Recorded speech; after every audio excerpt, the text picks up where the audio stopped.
ಮಾಧ್ಯಮಗಳು ದರ್ಶನ್ ವಿರುದ್ಧ ಜಿದ್ದಿಗೆ ಬಿದ್ದಿದ್ದಾರೆ. ದರ್ಶನ್ ಅನ್ನ ಮೀಡಿಯಾಗಳು ಟಾರ್ಗೆಟ್ ಮಾಡ್ತಾ ಇದ್ದಾರೆ. ಹೀಗಂತ ಯಾರು ಹೇಳ್ತಾ ಇದ್ದಾರೆ? ನಿರ್ಮಾಪಕ ಕೆ ಮಂಜು ಹೇಳ್ತಾ ಇದ್ದಾರಂತ. ಈ ತರ ದರ್ಶನ್ ಅವರನ್ನ ಬೆಂಬಲಿಸಿ ನಿರ್ಮಾಪಕ ಕೆ ಮಂಜು ಮಾತನಾಡಿರ್ತಕ್ಕಂಥದ್ದು. ಆರೋಪಿ ದರ್ಶನ್ಗೆ ಜಾಮೀನು ಸಿಗುತ್ತೆ, ಆದ್ರೆ ಮಾಧ್ಯಮಗಳು ಟಾರ್ಗೆಟ್ ಮಾಡಿದ್ದಾವೆ ಅಂತ ಕೆ ಮಂಜು ಹೇಳ್ತಾ ಇದ್ದಾರೆ. ಕನ್ನಡ ಚಿತ್ರರಂಗಕ್ಕೆ ದರ್ಶನ್ ಆಸ್ತಿ ಅಂತ ಹೇಳ್ತೀನಿ ಅಂತ ಹೇಳಿದ್ದಾರೆ. ಪುನೀತ್ ಅವ್ರನ್ನ ಕಳ್ಕೊಂಡ್ಬಿಟ್ಟಿದ್ದೀವಿ ಅಂತ ರಿಪಬ್ಲಿಕ್ ಕನ್ನಡಕ್ಕೆ ಕೆ ಮಂಜು ಪ್ರತಿಕ್ರಿಯೆ ಕೊಟ್ಟಿದ್ದಾರೆ. ಆ್ಯಕ್ಚುಲಿ ಕಾನೂನು ಪ್ರಕಾರ ಅದಕ್ಕೆ ಸರ್ 90 ದಿನ ಒಳಗಾಗಬೇಕು. ಅದನ್ನು ನಮ್ಮ ಅಧಿಕಾರಿಗಳು ಮಾಡಿದ್ದಾರೆ. 90 ದಿನ ಮೇಲೆ ಅವ್ರು ಬೇಲ್ ಅಪ್ಲೈ ಮಾಡಬೇಕು, ಮಾಡ್ತಾರೆ. ಅವ್ರ ಮನೆಯವ್ರಿಗೆ ಗೊತ್ತಿದೆ ಏನು ಯಾವ ರೀತಿ ಮಾಡಬೇಕು ಅಂದರೆ. ಯಾಕೆಂದರೆ ಈ ಥರ ಕೇಸ್ಗಳು ಎಷ್ಟಾಗಿದೆ. ಈ ದರ್ಶನ್ ಒಂದೇನ ಫಸ್ಟ್ ಟೈಮ್ ಕೇಸ್ ಅದು ಇಲ್ಲ. ಈ ಥರ ಇನ್ನೂ ಇದಕ್ಕಿಂತ ತುಂಬ ಇನ್ನೂ ಬೇರೆ ಇದೆ.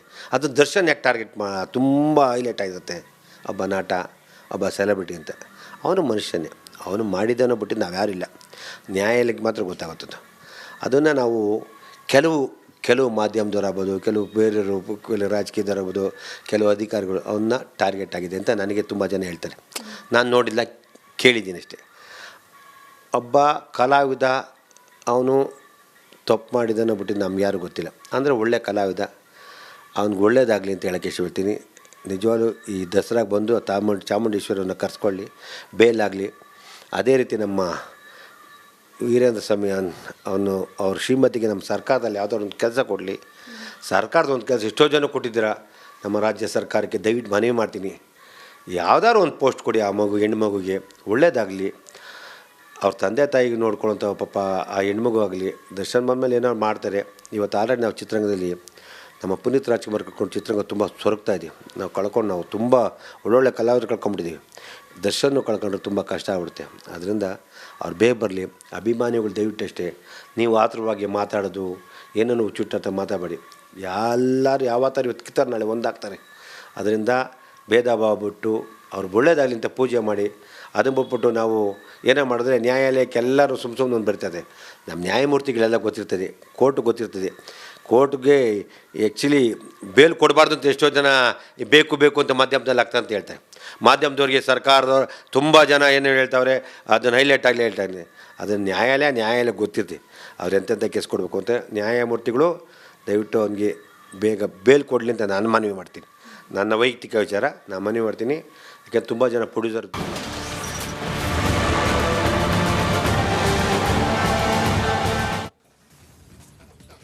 ರೇಣುಕಾ ಸ್ವಾಮಿ ಚಿತ್ರದುರ್ಗದಿಂದ ಕಿಡ್ನ್ಯಾಪ್ ಆಗಿ ಬರೋವಾಗ ಆತ ಹಾಕ್ಕೊಂಡಿದ್ದ ಬಟ್ಟೆನೇ ಬೇರೆ, ಆತ ಶವವಾಗಿ ಬಿದ್ದಾಗ ಆ ಶವದ ಮೇಲೆ ಇದ್ದಂತಹ ಬಟ್ಟೆನೇ ಬೇರೆ.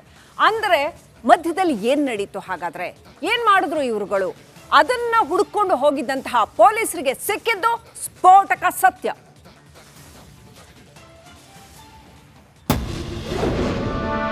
ಆರೋಪಿಗಳ ಟಿ ಶರ್ಟ್ ರಹಸ್ಯ ಬಯಲು.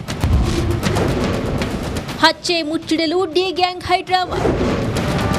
ಚಿತ್ರದುರ್ಗದಿಂದ ರೇಣುಕಾ ಸ್ವಾಮಿಯನ್ನ ಕಿಡ್ನಾಪ್ ಮಾಡಿ ಕರ್ಕೊಂಡು ಬರುವಾಗ ಧರಿಸಿದ್ದ ಬಟ್ಟೆಯೇ ಬೇರೆದು. ಪಟ್ಟಣಗೆರೆ ಶೆಡ್ನಲ್ಲಿ ಕೊಲೆಯಾದ ವೇಳೆ ಮೃತರು ಧರಿಸಿದ್ದ ಬಟ್ಟೆಯೇ ಬೇರೆದಾಗಿದೆ. ತನಿಖೆಯ ವೇಳೆ 2 ಫೋಟೋಗಳನ್ನ ನೋಡಿದ ಪೊಲೀಸರಿಗೆ ಎರಡೆರಡು ಶರ್ಟ್ ಹೇಗೆ ಬಂತು ಅನ್ನೋ ಅನುಮಾನ ಕಾಡತೊಡಗಿತು. ವಿಚಾರಣೆ ವೇಳೆ ಸ್ಫೋಟಕ ರಹಸ್ಯ ಬಯಲಾಗಿದೆ. ಆರೋಪಿಗಳು ಬಟ್ಟೆ ಖರೀದಿಸಿದರ ಹಿಂದೆ ಖತರ್ನಾಕ್ ಪ್ಲಾನ್ ಇದ್ದದ್ದು ಕಂಡುಬಂದಿದೆ. ರೇಣುಕಾ ಸ್ವಾಮಿ ಕೊಲೆ ಬಳಿಕ ಸಾಕ್ಷಿಯನ್ನ ಮರೆಮಾಚಲು ಆರೋಪಿಗಳು ಹೊಸ ಬಟ್ಟೆಯನ್ನ ಖರೀದಿಸಿದ್ರು. ಸರೆಂಡರ್ ಆಗುವ ಮೊದಲು ಫುಲ್ ಆರ್ಮ್ ಟಿ ಶರ್ಟ್ ಅನ್ನ ಖರೀದಿಸಿದ್ರು. ನಗರದ ಟ್ರೆಂಡ್ಸ್ ಶೋರೂಮ್ನಲ್ಲಿ ಟಿ ಶರ್ಟ್ ಖರೀದಿಸಿದ್ರು. Dhanaraju, Deepu, Nandish, Raghavendra, Nagaraj full arm T shirt ಅನ್ನ ಧರಿಸಿ ಸರೆಂಡರ್ ಆಗಿದ್ರು. ಟ್ಯಾಟೂ ಮುಚ್ಚಿಡಲು ಆರೋಪಿಗಳ ಯತ್ನ. ಕೊಲೆಯಾದ ಬಳಿಕ ಆರೋಪಿಗಳು ಇಷ್ಟಪಟ್ಟು ಬರೆಸಿಕೊಂಡಿದ್ದ ಬಾಸ್ ಹೆಸರನ್ನೇ ಮುಚ್ಚಿಟ್ಟಿದ್ರು. ನೆಟ್ವರ್ಕ್ ಡಂಪ್ ಮೂಲಕ ಆರೋಪಿಗಳ ಚಲನವಲನ ಬಯಲಾಗಿತ್ತು. ಟ್ರೆಂಡ್ಸ್ ಶೋರೂಮ್ಗೆ ಹೋಗಿದ್ದೇಕೆ ಎಂದು ಕಾಕಿ ಪ್ರಶ್ನಿಸಿದಾಗ ಅಸಲಿ ಸತ್ಯ ಬಯಲಾಗಿದೆ. ಕೈ ಮೇಲೆ ಹಾಕಿಸಿಕೊಂಡಿದ್ದ ದರ್ಶನ್ ಟ್ಯಾಟೂ ಮರೆಮಾಚಲು ಬಟ್ಟೆ ಖರೀದಿಸಿರುವ ಬಗ್ಗೆ ಗೊತ್ತಾಗಿದೆ. ಪೊಲೀಸರಿಗೆ ಸರೆಂಡರ್ ಆದ ಆರೋಪಿಗಳ ಮುಂಗೈ ಪರೀಕ್ಷಿಸಿದಾಗ ಕೈ ಮೇಲೆ ಡಿ ಬಾಸ್ ಅನ್ನೋ ಟ್ಯಾಟೂ ಪತ್ತೆಯಾಗಿದೆ. ಟ್ರೆಂಡ್ಸ್ ಶೋರೂಂನಲ್ಲಿ ಮಹಜರ್ ಮಾಡಿಸಿರುವ ಕಾಕಿ ಟ್ರೆಂಡ್ಸ್ ಮ್ಯಾನೇಜರ್ ಅನ್ನ ಸಾಕ್ಷಿಯಾಗಲು ಪೊಲೀಸ್ ನೋಟಿಸ್ ಅನ್ನು ನೀಡಿದ್ದಾರೆ. ಇದರಿಂದ ಮತ್ತಷ್ಟು ಮಾಹಿತಿ ಲಭ್ಯವಾಗುವ ಸಾಧ್ಯತೆ ಇದೆ. ಮಾದೇಶ್, ರಿಪಬ್ಲಿಕ್ ಕನ್ನಡ, ಬೆಂಗಳೂರು.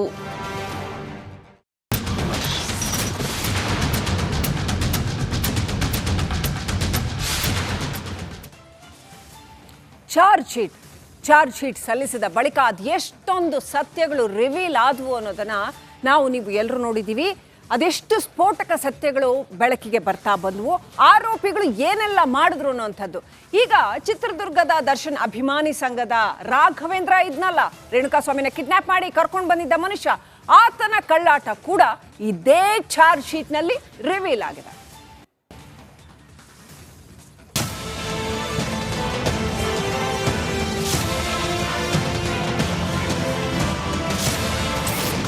ಬಗೆದಷ್ಟು ಬಯಲಾಗುತ್ತಿದೆ ರೇಣುಕಾ ಕೊಲೆ ರಹಸ್ಯ. ಚಾರ್ಜ್ ಶೀಟ್ನಲ್ಲಿ 5 ಲಕ್ಷದ ಸೀಕ್ರೆಟ್ ರಿವೀಲ್.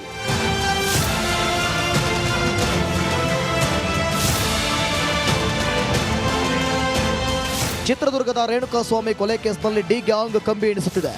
ಆದರೂ ಈ ಕೇಸ್ನಲ್ಲಿ ನಿತ್ಯ ಒಂದೊಂದು ರಹಸ್ಯ ಬಯಲಾಗುತ್ತಿದೆ.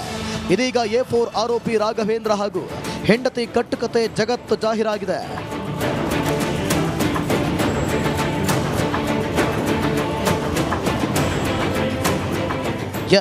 ಪೊಲೀಸ್ ವಾಂಟೆಡ್ನಲ್ಲಿದ್ದಾಗಲೂ ಹೆಂಡತಿಯನ್ನ ಭೇಟಿಯಾಗಿ 5 ಲಕ್ಷ ಕೊಟ್ಟಿದ್ದ.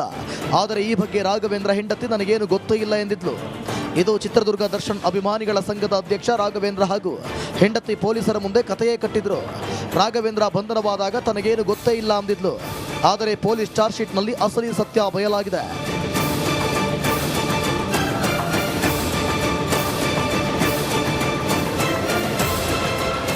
ಪೊಲೀಸರಿಗೆ ಸರೆಂಡರ್ ಆಗುವ ಮೊದಲು ರಹಸ್ಯವಾಗಿ ಪತ್ನಿ ಹಾಗೂ ಬಾಮೈದನನ್ನ ರಾಘವೇಂದ್ರ ಭೇಟಿಯಾಗಿದ್ದ. ಈ ವೇಳೆ 5 ಲಕ್ಷ ಹಣ ಹಾಗೂ ರೇಣುಕಾಸ್ವಾಮಿಯ 2 ಚಿನ್ನದ ಉಂಗುರ ಹಾಗೂ ಚೈನ್ ನೀಡಿದ್ದ.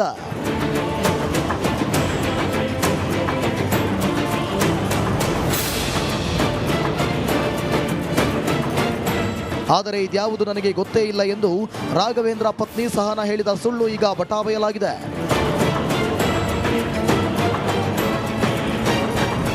Nagaraj, crime bureau, republic Kannada.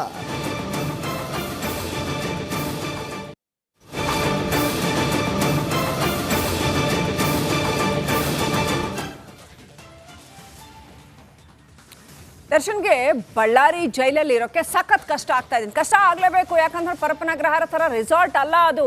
ಬದಲಾಗಿ ಭಾರತದ ಅತ್ಯಂತ ಕಠಿಣ ಜೈಲುಗಳಲ್ಲಿ ಒಂದು. ಅಂಡಮಾನ್ಗೆ ನೆಕ್ಸ್ಟ್ ಇರೋದೇನೆ ಬಳ್ಳಾರಿ ಜೈಲು. ಖಾರ ಊಟ, ರಣರಣ ಬಿಸಿಲು. ಸೊ ಬೇರೆ ಜೈಲಿಗೆ ಶಿಫ್ಟ್ ಮಾಡಿಕೊಡಿ ಅಂತ ಕೋರ್ಟ್ಗೆ ಮನವಿ ಸಲ್ಲಿಸೋ ಸಾಧ್ಯತೆ ಇದೆ.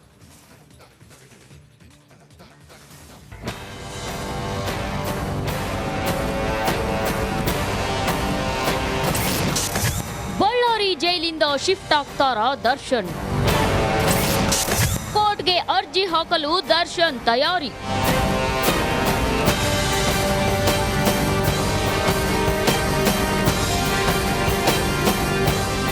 ಮಾಡಬಾರದನ್ನ ಮಾಡಿ ಪರಪ್ಪನ ಅಗ್ರಹಾರ ಜೈಲಿಂದ ಬಳ್ಳಾರಿ ಸೆಂಟ್ರಲ್ ಜೈಲ್ಗೆ ಶಿಫ್ಟ್ ಆಗಿರೋ ಪೊರ್ಕಿ ಈಗ ಮತ್ತೆ ಶಿಫ್ಟ್ ಆಗಲು ಪ್ಲಾನ್ ಮಾಡ್ತಾ ಇದ್ದಾರಂತೆ. ಯಸ್, ನಿನ್ನೆ ಪತ್ನಿ ವಿಜಯಲಕ್ಷ್ಮಿ ಹಾಗೂ ಸಹೋದರ ದಿನಕರ್ ಬಳ್ಳಾರಿ ಜೈಲಿಗೆ ಭೇಟಿ ನೀಡಿ ಆರೋಗ್ಯ ವಿಚಾರಿಸಿದ್ರು. ಅಲ್ಲದೆ ಅಸ್ಸಾಂನ ಕಾಮಾಖ್ಯ ದೇಗುಲದಿಂದ ತಂದ ಪ್ರಸಾದ ಹಾಗೂ ಬಿಳಿ ಬಣ್ಣದ ಬಟ್ಟೆಯನ್ನ ದರ್ಶನ್ಗೆ ನೀಡಿದ್ದಾರೆ.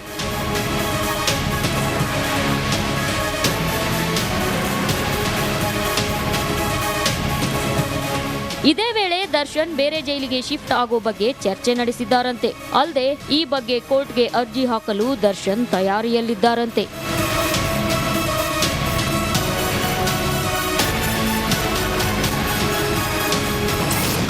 ಬಳ್ಳಾರಿಯಿಂದ ಶಿಫ್ಟ್ ಆಗ್ತಾನಾ ಪೊರ್ಕಿ? ಬಳ್ಳಾರಿ ಜೈಲಿನಲ್ಲಿ ದರ್ಶನ್ ದೃಶ್ಯಗಳು ಮಾಧ್ಯಮಗಳಿಗೆ ಸುಲಭವಾಗಿ ಸಿಗ್ತಿವೆ.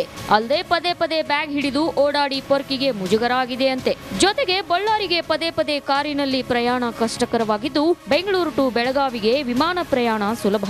ಆದ್ದರಿಂದ ಬೆಳಗಾವಿಯ ಹಿಂಡಲಗ ಜೈಲ್ ಶಿಫ್ಟ್ಗೆ ಮನವಿ ಸಾಧ್ಯತೆ ಇದ್ದು, ಯಾವ ಜೈಲು ಚೆನ್ನಾಗಿದೆ ಅಂತ ಜೈಲು ಅಧಿಕಾರಿಗಳಲ್ಲಿ ಕೇಳಿದ್ರಂತೆ ದರ್ಶನ್. ಆರೋಪನ ಅಗ್ರಹಾರ ಆಯಿತು. ಬಳ್ಳಾರಿಯಲ್ಲಿರೋ ದರ್ಶನ್ ಈಗ ಬೆಳಗಾವಿಯ ಹಿಂಡಲಗ ಜೈಲಿನತ್ತ ಒಲವು ಮಾಡಿದ್ದು, ಸದ್ಯದಲ್ಲೇ ಕೋರ್ಟ್ಗೆ ಜೈಲು ಶಿಫ್ಟ್ಗೆ ಅರ್ಜಿ ಸಲ್ಲಿಸೋ ಸಾಧ್ಯತೆ ಇದೆ.